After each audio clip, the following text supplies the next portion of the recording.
Where do you run when the only safe place ceases to exist?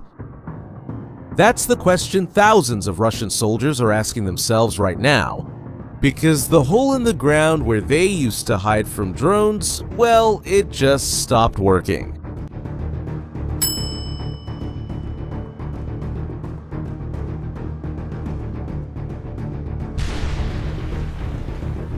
And the reason for this change is a piece of metal that costs almost nothing.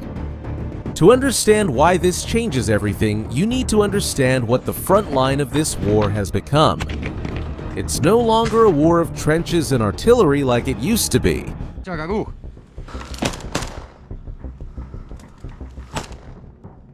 Now it's an open hunting ground. Today, drones account for more than 80% of Russian casualties. The number comes from the Ukrainian president himself, Zelensky. Just so you have an idea, 8 out of every 10 Russian soldiers who die because of drones. And the Russian soldier no longer dies in the last assault. He dies while walking, dies while waiting, dies the moment a camera in the sky finds him. In some of the hottest areas of the front, Russian military bloggers estimate that the life expectancy of an assault trooper is 20 to 35 minutes. That's exactly what you heard. It's not 5 days, it's 5 minutes. And that's a count coming from the Russian channels themselves. And even if that count isn't accurate, it says something real about the panic that has set in. Faced with this dangerous scenario, the Russian soldier has learned a survival rule. When the drone appears, you get down. You hide in a basement, you cover yourself. And the war has become this, a huge effort to hide from the sky. Take, for example, the Ukrainian roads. More than 1,000, even 1,100 kilometers of logistics routes covered by anti-drone net tunnels. Green nets stretched on poles on both sides of the road, forming a continuous corridor over the asphalt. Cars and trucks pass underneath, protected from above. And Ukraine plans to install thousands more kilometers by the end of 2026. Meanwhile, the Russians are doing the same. They cover roads with nets. They hide in village basements and pray that the camera in the sky doesn't find them. They build bunkers with log roofs and more than 12 inches of earth on top to absorb shrapnel and the shockwave. The earth has become the last line of defense. Underneath it, the soldier was safe. And it worked, that's the point. For a long time, going underground worked. Not because the shelter made you indestructible, but because it was too expensive to break through. Think about how Ukraine dealt with a basement full of enemies. Ukraine did it like this, sent one drone, then another. Strike after strike at the same spot, trying to blast a crater until it broke through the ceiling.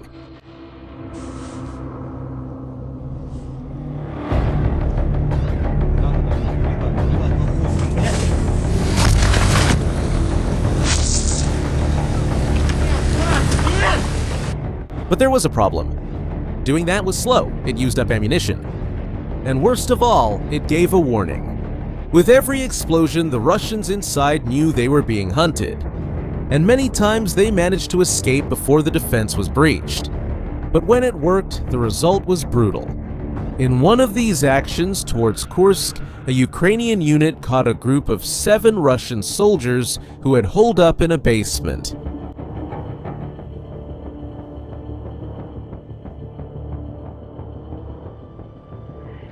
Blow after blow, the drones kept working the position. Of the 7 who went in, none came out. But notice the cost of that. They had to hunt down that specific basement, use up drone after drone, and be lucky that no one escaped during the attack. It was effective, but it was expensive. And above all, it was slow. The nets had the same logic. The first-person view drone, the one that flies straight at the target and explodes on impact, hits the mesh and detonates before it gets to where it matters. The net doesn't need to be strong, it just needs to make the drone go off too soon. and Ukraine has invested heavily in this game on both sides. They created portable net launchers made just to trap drones in the air. One of them, the Chipa, is a disposable tube that fires a net which opens in mid-air, wraps around the propellers, and brings the drone down.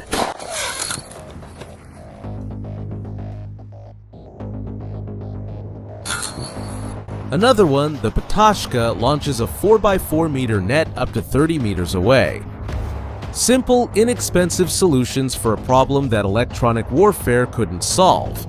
But notice what all these defenses have in common. Net, basement, earth bunker. All of them work against just one thing: the drone that needs to touch the target to explode. If you take that out of the equation, all of them collapse at once. And Ukraine just took it out. Images of a new drone bomb started circulating on Russian channels. And it's so simple that it looks improvised. It's a regular bomb, the kind any heavy drone can drop, but with one difference. Someone welded a sharp metal stake to its tip. The kind of spike you find at the base of a fence post.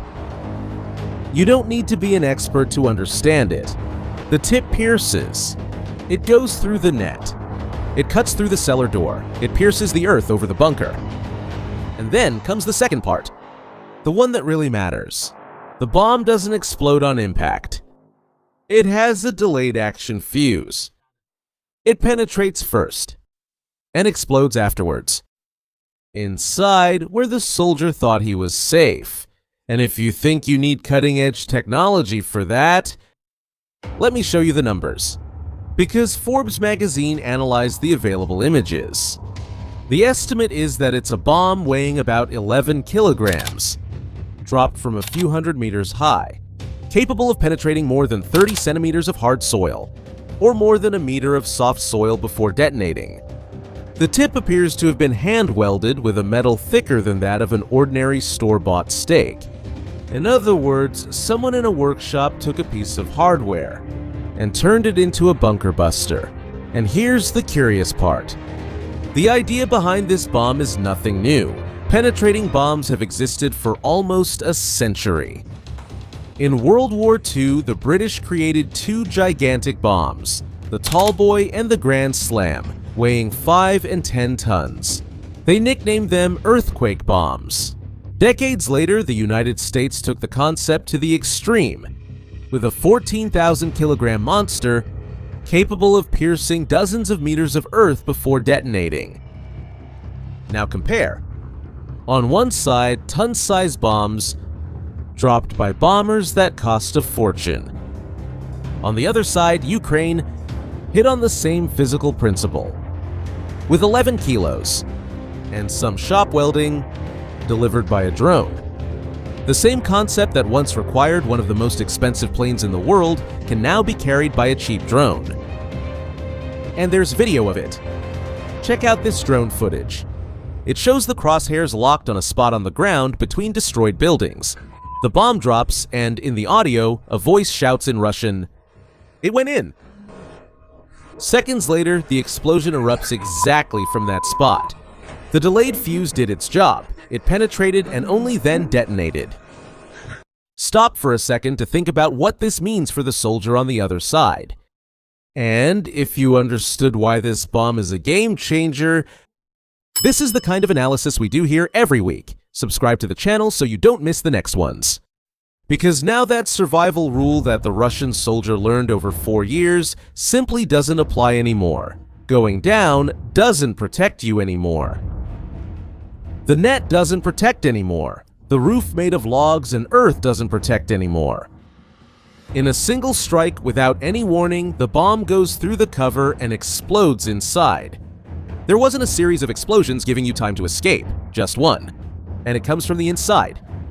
And, of course, this bomb by itself won't end the war. Russia will probably try to adapt. They'll look for more protected places, disperse their troops into smaller positions. It's always been like this in this war. Every new weapon prompts a response from the other side. But notice the kind of race this creates. On one side, a bomb that costs almost nothing and can be made in any workshop. On the other side, Russia has to spread out its troops, change hiding places all the time, and pile more dirt on every position. And every Russian response is slower, more expensive, and heavier than the cheap bomb that is meant to punch through it. And that's exactly where the Ukrainian advantage lies. It's not in the budget, it's in the speed. Ukraine adapts in weeks what Russia takes months to copy. Here's the biggest example of that. In 2024, Russia created an elite drone unit called Rubicon, specifically set up to imitate the Ukrainian way of waging war. Engineers, programmers, and pilots working together, testing new ideas and passing on what they learned to the rest of the army. It was such an openly acknowledged copy that analysts describe Rubicon as the direct Russian response to Ukrainian innovation. In other words, Ukraine invents the method and Russia rushes to replicate it. And that, my friends, is exactly the position an army does not want to be in. Always one step behind the one setting the pace. This has consequences far beyond abasement. Even losing men at a ratio of 8-1, the Russian army is still gaining ground in parts of Donetsk, sending small infiltration groups into Ukrainian lines. But taking a piece of land is one thing. Holding it is another matter. Until now, when a Russian group took a position, they dug in and defended themselves. They dug, set up a shelter, and used that as a base for the next advance. The stake bomb targets exactly this stage.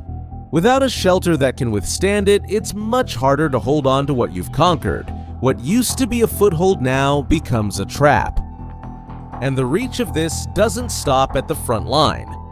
The same bomb that can pierce a bunker can also pierce other things that Russia tried to shield. Ammunition depots, oil terminals, reinforced command posts. Targets that could withstand a regular drone might not withstand a penetrator that explodes from the inside. And Ukraine, according to reports, has already started producing these bombs in quantity. Return to the original question. Where do you run when the only safe place ceases to exist? For the Russian soldier on the front line, the answer, for now, is frightening. There is nowhere to run. But the bigger point is this, and it's what makes this war so different from all the others. There is no permanent defense here. No wall, no net, no bunker lasts more than a few weeks before something cheap and simple comes along to break through it.